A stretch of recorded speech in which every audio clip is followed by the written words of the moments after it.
Gaza और Lebanon पर लगातार हमले को लेकर बेंजामिन नेतन्याहू का जमकर विरोध हो रहा है। इस्लामिक देशों के अलावा अब इजराइल में भी नेतन्याहू की युद्ध नीति की खूब आलोचना हो रही है। लोगों के अलावा अब सैनिक भी बेंजामिन का विरोध करने लगे हैं, जबकि कैबिनेट में भी टकराव सामने आया है। रक्षा मंत्री योव गैलेंट से तकरार की खबर है, यानी कई मोर्चों पर बेंजामिन नेतन्याहू घिर गए हैं, जिनके खिलाफ गुस्सा लगातार बढ़ता जा रहा है। अगर युद्ध विराम पर सहमति नहीं बनती है तो आने वाले दिनों में बेंजामिन नेतन्याहू बड़े संकट में फंस सकते हैं।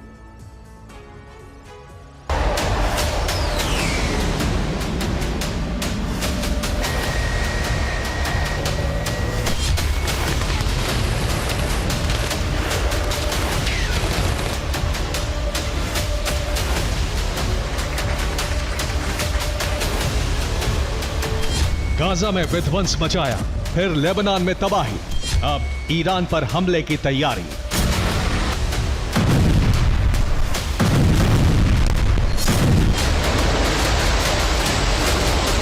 बेंजामिन नेतन्याहू जिद पर अड़े हैं। वो पूरी तरह से दुश्मनों का खात्मा कर देना चाहते हैं, लेकिन बेंजामिन की जिद से उनके खिलाफ आक्रोश पैदा हो गया है। इजराइल के लोगों का गुस्सा बढ़ रहा है, बंधकों को छुड़ाने की मांग जोर पकड़ रही है। इजरायली सेना में विद्रोह की आशंका बढ़ने लगी है। नेतन्याहू और योआव गैलेंट में तकरार सामने आ चुकी है, और यह सब कुछ बेंजामिन नेतन्याहू की रणनीति की वजह से हो रहा है। वो इजराइल की सुरक्षा को लेकर लगातार ईरानी प्रॉक्सी संगठनों पर हमले का आदेश दे रहे हैं, जबकि योआव गैलेंट चाहते हैं कि युद्ध विराम करके पहले बंधकों को छुड़ाया जाए, फिर आगे की रणनीति बनाई जाए।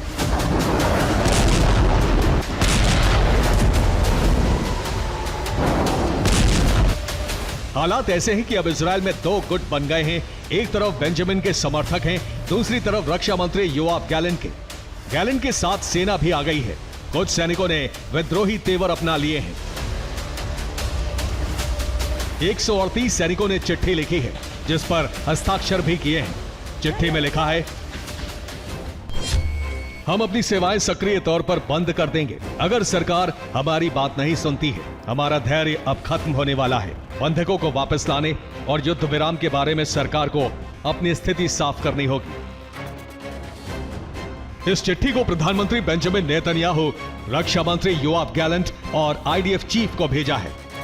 हालांकि अभी तक इस पर बेंजामिन कैबिनेट की तरफ से कोई प्रतिक्रिया नहीं आई है, लेकिन इतना तय है कि सैनिकों में आक्रोश पैदा हो रहा है, क्योंकि युद्ध को 1 साल से ज्यादा का वक्त हो गया है। अब तक 50,000 लोग मारे जा चुके हैं और अभी भी युद्ध की समय सीमा का अंदाजा नहीं लग पाया है।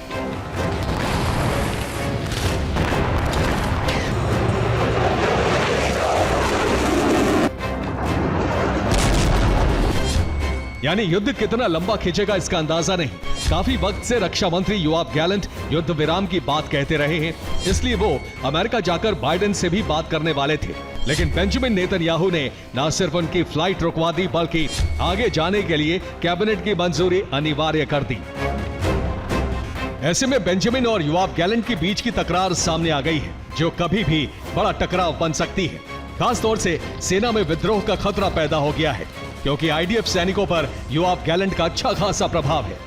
इसलिए आशंका इस बात की भी है कि योआव गैलेंट के उकसाने पर सैनिकों ने चिट्ठी लिखी है, जिससे बेंजामिन सरकार पर दबाव बनाया जा सके। Bureau report, TV9, Bharatvarsh.